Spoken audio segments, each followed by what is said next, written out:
Армысыздар ағайын. Республика бойынша 1 ақпан мен 12 ақпан аралығында өзін-өзі тану, сүйіспеншілік пен шығармашылық педагогикасы атты 10 күндік болып өтті. Ақтөбе облысы, Шалқар ауданы, Әлиби Жангелдин атындағы жалпы білім беретін орта мектебінде өзін-өзі тану пәнінің 10 күндігі қалай өтті екен? Ендеше назарларыңыз экранда болсын.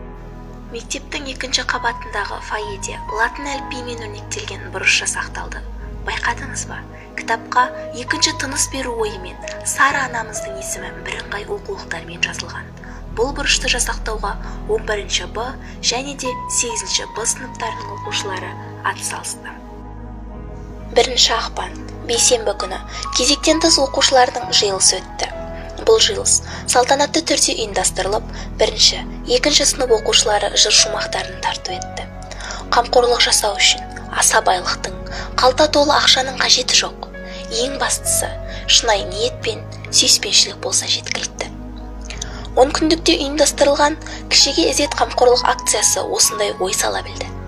9-шы, 10-шы сынып оқушылары кешқұрым 5-ші сабақтан шыққан бастауыш сынып оқушыларын үйлеріне шанамен тасымалдап, қызықты шара өткізді. Өз-ісіне өздері қызыққан сонша, соңғы сабақтың бітуін күтіп, 6-шы, 7-ші сынып оқушыларын да үйлеріне жеткізіп салды. Ата-аналар бұл бастамаға риза болып, алғыстарын жаудырды.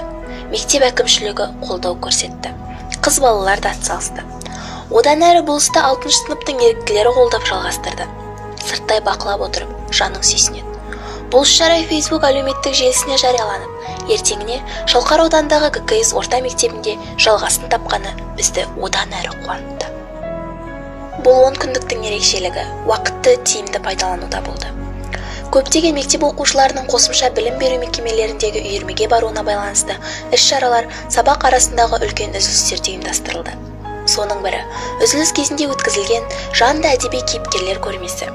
Оқушылар бір сәт Астанадағы Нұрлы әлем павильонында орналасқан интерактивті қабырғаны тамашалағандай әсерге бөленді.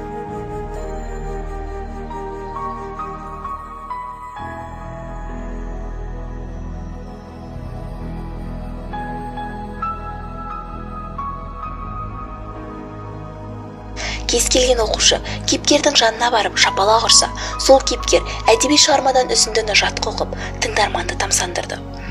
Осыңа өтірік айтпа, сенімің кетер, дұшпанғастарыңды айтпа, түбіңе жетер. Жақыным деп жаманның малы үшін, жақсының жағасынан алма, өрістің тағылы. Қару жисаң мылтық жи, жаяу жүрсең таяқ, қарның ашса тамақ. Анадан қыз туса, күң боламын деп тумайды. Ашу бар жерде ақыл тұрмайды. Ашу деген ағын су, алдын ассаң арқар, ақыл деген дария, алдын достан қорқар. Жақсы, кел.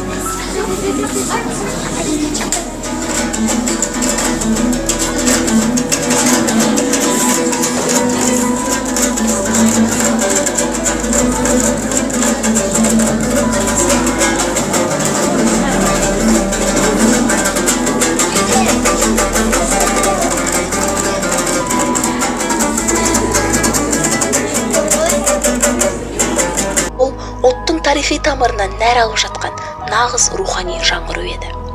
8-ші сынып өткізген бұл шара оқушыларды ұялы телефонмен емес, ұлағатты ұғындырар кітаппен дос болуға шақырғандай. Әнді сүйсең, мен сүй деген айдармен караоке ұйымдастырылып, ана, әке, ұстаз, дос туралы әндер шырқалды. Жақсы ән сананы тазартады. Ән айту жай әншейін өнер түрі емес. Оның денсаулыққа пайдалы тұстары көп.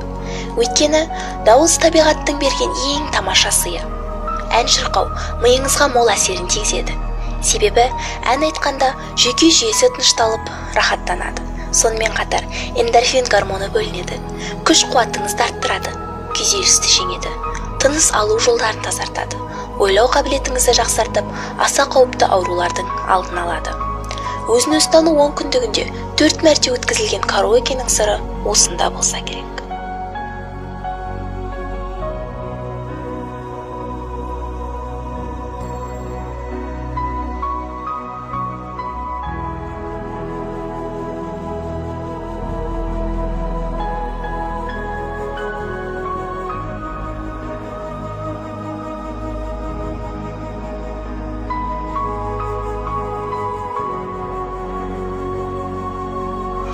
9 сынып оқушылары өз бастамаларымен тренинг үзілістер өткізді. Оқушылар бір-біріне жақсы тілектер айтып, қуаныш сыйлады. Сөз қадірін білген жан өз қадірін біледі деген осыда. Аудандық мәнерлеп оқу сайысына қатысып, 7 сынып оқушысы Мәменова Еркеназ 2 орын жеңімпаз атанса, 9 сынып оқушысы Қайырбек Айкөркем өз туындысын оқып, алғыс хат иеленді.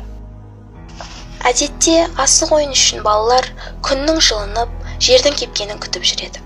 Алайда, қыстың қытымыр аязында да асық ойнауға болатынын көрдік. Үзілістегі асық ойынының тамашалап, үлкен мен кішінің бір-біріне қамқор болып келсе, құрдас пен құрдастың бір-бірімен бәсекелесе ойнағанын қызықтадық. Өтірігі жоқ таза бәсеке, таза тәрбие.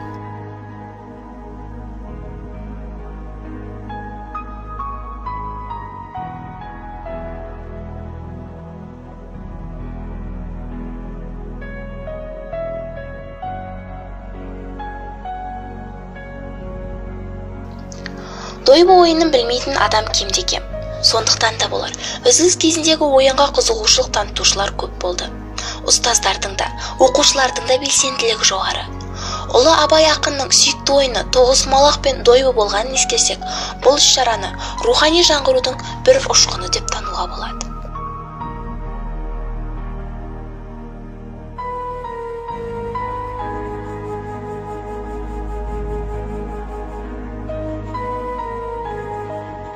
Міне, мектепте өткізілген іс-шаралар барысы осындай. Біз ең қызықтыларына ғана тоқталдық. Аман болайық ағайын. Арнайы сіздер үшін Талмағамбетова Гүлзат, Молдағалиева Іңкәр, Әлібержан елдің телеарнасы Жанар Темірханқызының тапсырысымен.